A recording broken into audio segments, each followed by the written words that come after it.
Ini. Nah, ini dia nih.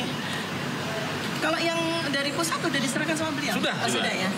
Oke. Langsung di Nyambung Pak Roy. kemenangan 2-0. Kemenangan 2-0. Nih. Maaf, macet. Ini. Alhamdulillah. Kita dapat ya. Silakan Pak Roy, sini Pak Roy. Iya, iya. Gantian. Ya, alhamdulillah. Oh, udah tadi. Udah nih. Sudah. Nah, Enggak, sekarang maksud saya gini. Ya, alhamdulillah hari ini untuk kedua kalinya kami mendapatkan salinan resmi ya dari berkas yang pernah dipakai. Kali ini adalah dipakai oleh Joko Widodo ketika mengikuti Pilkada DKI Jakarta tahun 2012 ya. Jadi ini akan menjadi bukti sangat kuat bagi kami untuk meneruskan perjuangan kami, karena apa yang ada di berkas ini adalah sama atau identik dengan yang sudah kami teliti, dan kami berkesimpulan 99,9% ini adalah palsu. Ya gitu. Jadi artinya apa? Dari sisi dimensi, meskipun ini adalah fotokopi, tetapi fotokopi itu tidak merubah yang namanya jarak, struktur dan sebagainya. Dan di sini sangat kelihatan bagaimana huruf Z itu ada agak ke atas, dan di mana huruf A-nya itu keluar dari logo, mencotot keluar. Artinya apa? Ini berbeda dengan 3 ijazah pembanding lainnya, 1115 milik Fronojiwo, 1116 milik almarhum Hari Mulyono, yang beberapa waktu yang lalu kami bersiarah ke sana. Kami itu bersiarah ya. Jadi laknat kalian yang yang menyebarkan fitnah bahwa kami merusak makam. Itu luar biasa jahatnya ya. Dan ijazah nomor 1117 miliknya Sri Murti Ningsih. 3 ijazah itu identik, sama persis. A-nya masuk ke dalam, Z-nya masuk ke dalam. Dan ini tidak sama. Jadi apakah masuk akal? Apakah logis? Ketika 4 ijazah yang katanya sama-sama lulus pada tanggal 5 November 1985, itu ternyata yang 3 sama, yang 1 berbeda. Jadi kalau yang 1 berbeda, itu pasti cetakannya berbeda pada hari yang berbeda, jadi itu 99,9% palsu. Jadi terima kasih Pak Dr. Bodatua yang sudah mengupayakan. Terima kasih Dr. Tifa, dan terima kasih seluruh tim ya, seluruh kuasa hukum yang ada di sini, terutama juga Pak Al-Katiri yang luar biasa membersamai kami, dan juga tim anti kriminalisasi dan juga anti pendekatan kepada para yang aktivis membersamai kami selama ini di bawah Mas Kosinudin. Jadi saya kira itu ada tambahan lain. Bang, kalau kemarin ke makam keluarga Pak Jokowi seperti apa?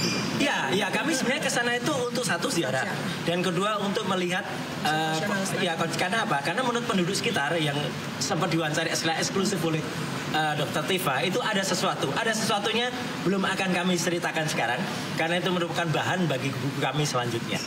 Gitu. Tujuannya buat buku berarti? Tujuannya adalah penelitian. Jadi penelitian ilmiah ya. Jadi kami itu ilmiah, nggak ada sirik sama sekali, nggak ada kemudian tujuan jahat, fitnah, dan difitnah oleh para termul jahat itu. Ya gitu. Jadi kami berterima kasih juga kepada Wapres ya juga, yang ternyata justru sedikit lebih pintar daripada termulnya. Ya, yang mengetahui kondisi kami ketika kami ziarah ke sana. Itu ya. Update yang di Barreskrim bagaimana? Update yang Barreskrim, kami kemarin ke sana, kemudian memberikan untuk supaya itu dibuka kembali. Tapi terus terang sampai dengan hari ini belum ada update. Ya. Termasuk novum. Ini akan kami masukkan lagi, karena ini termasuk alat bukti baru, ya, novum baru, ya, yang mana ini adalah nanti akan kita cek ya. Ini juga di nomornya nggak ada, semua juga ditutup-tutupi, dan kemudian akan kita cek apakah betul bahwa Profesor Dr. Insinyur Muhammad Naim ini aktif dekan pada tahun 2012. Ya gitu, kalau aktif ya alhamdulillah. Tapi kalau kemudian ini nanti akan kita lihat periodisasi aja ya, karena pengesahnya juga berbeda. Ketika yang 2019 yang kita dapatkan dari KPU pusat itu yang menandatangani adalah Dr. Budiadi. Kalau soal Barreskrim ini yang beliau Pak Al-Katiri yang itu ada coba tambahan. Pak Al-Katiri mungkin Pak tentang Barreskrim ke depan. Ini sini. Gantian. Mau tanya apa? Ya, update dari Barreskrim. Bagaimana Pak yang di Barreskrim? Barreskrim terakhir kami ajukan protes. Kami ajukan protes ke Propam atas putusan gelar perkara yang ditandatangani oleh Karwa Siddiq. Karena menurut mereka dengan penghentian penyelidikan itu berdasarkan ketentuan yang berlaku. Tetapi ketentuan yang berlakunya tidak ditulis. Bahkan alat bukti yang seharusnya alat bukti dibuktikan di pengadilan. Padahal yang kita masalahkan di gelar kemarin prosedur dari pemeriksaan laboratorium, ya kan, SOP dan prosedur yang kita masalahkan, bukan masalah itu.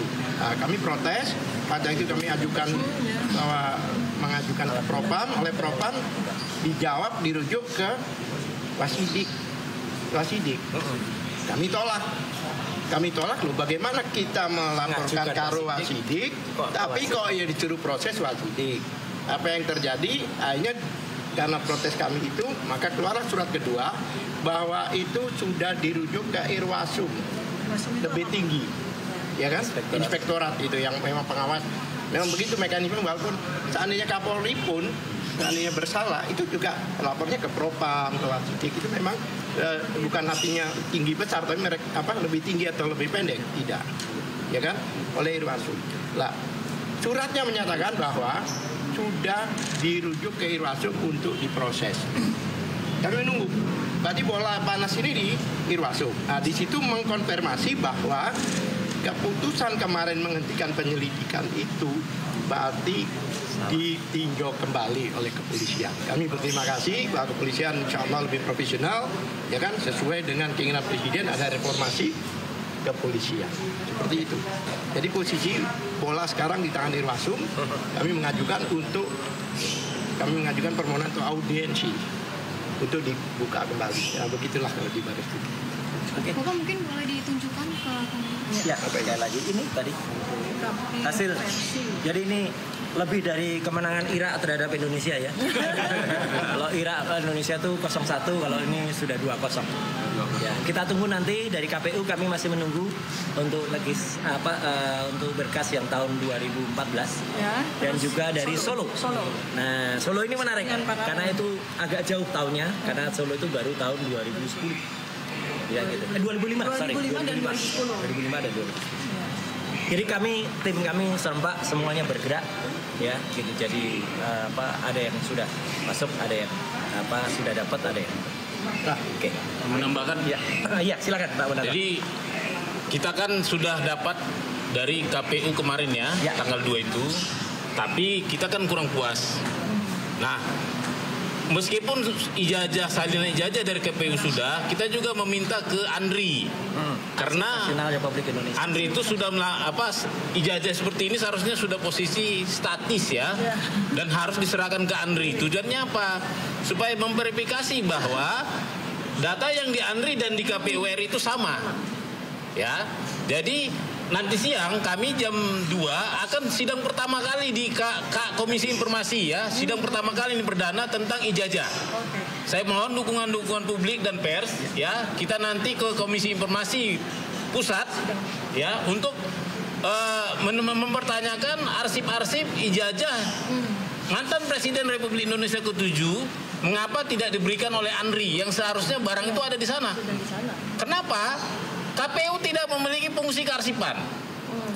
Apa akibatnya kalau dia tidak memiliki fungsi kearsipan? Anggaran tidak ada di dia untuk anti rayap, untuk brankas, untuk supaya ruangannya safety dokumen-dokumen.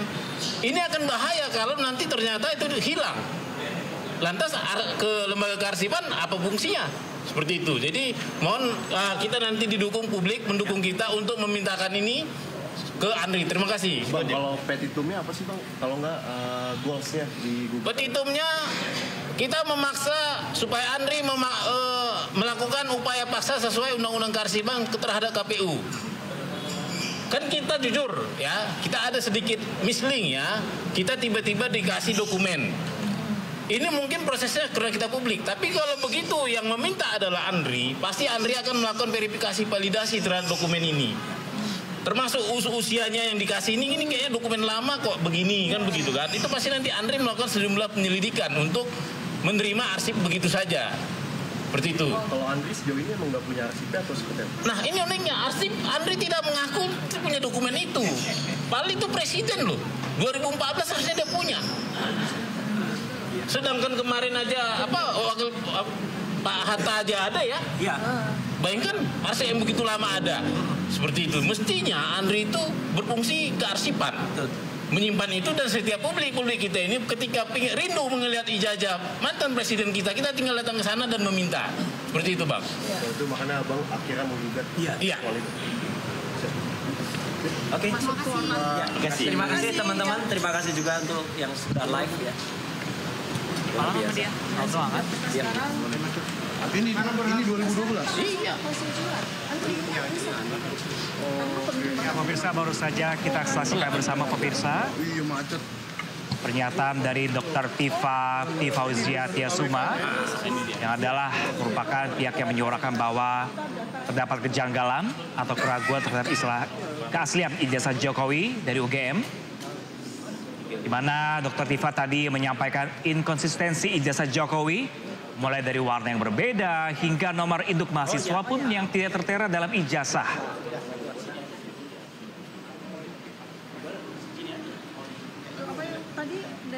Tidak hanya itu pemirsa, bahwa tadi Roy Suryo juga menambahkan dan meyakini salinan ijazah yang diterima saat ini berbeda dengan 3 ijazah lain dari 3 alumni UGM dengan waktu kelulusan yang sama dengan Jokowi. 3 ijazah tersebut, para alumni UGM tersebut identik dan tidak dengan ijazah Jokowi.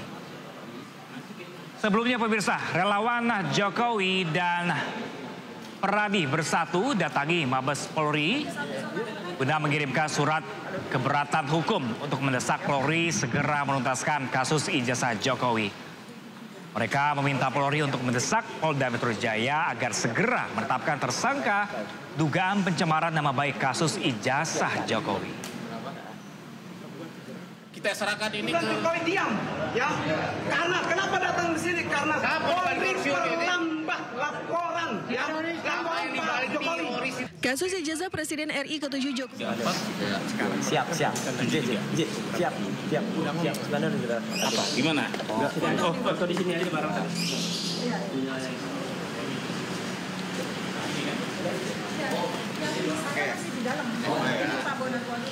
Sama yang ini ya, ini kan saya minta 2 ya. Jadi ini tak sah kalau nggak ada ini. Ini ibaratnya keterangannya bahwa ini diverifikasi gitu ya. Satu lagi juga, kan banyak yang bilang itu Tersangka dalam kasus ini, meskipun kasusnya sudah naik ke penyidikan. Nah, kita memang adalah ingin, katakanlah selama ini Polri diuak-uak oleh mereka, kita ingin menunjukkan sebagai warga negara, ya, kita mencintai Polri dan kita meminta kepada Mabes Polri dan juga Polda Metro Jaya untuk segera, ya, melaksanakan gelar perkara dan menetapkan status hukum Pak Jokowi, ya, sehingga ini jelas terang benderang dan tidak ada lagi yang namanya polarisasi di bawah. Seolah-olah polisi itu takut sama mereka, ya. Nah, untuk itu kami memberikan surat pengawasan dan keberatan hukum terhadap penyidikan di Polda Metro Jaya, ya, agar supaya ini tahapan. Jadi teman-teman, ini bukan laporan ya, sekali lagi ini bukan laporan, tetapi tahapan, di mana tahapan penyidikan itu harus ada kepastian hukum. Artinya kalau dia tahapan dari lidik, sidik, BAP tersangka, itu harus wajib dilakukan melalui gelar perkara yang akan dilakukan oleh Polda Metro. Kami mendesak Mabes Polri untuk segera Polda Metro Jaya melakukan gelar perkara dalam hal ini untuk penetapan tersangka mereka. Sebelumnya Roy Suryo juga sempat mendatangi Mabes Polri pada 6 Oktober lalu dan mendesak agar kasus dugaan ijazah palsu Jokowi dibuka kembali. Dari Jakarta, Amrina Rida, Dede Rudi, iNews melaporkan.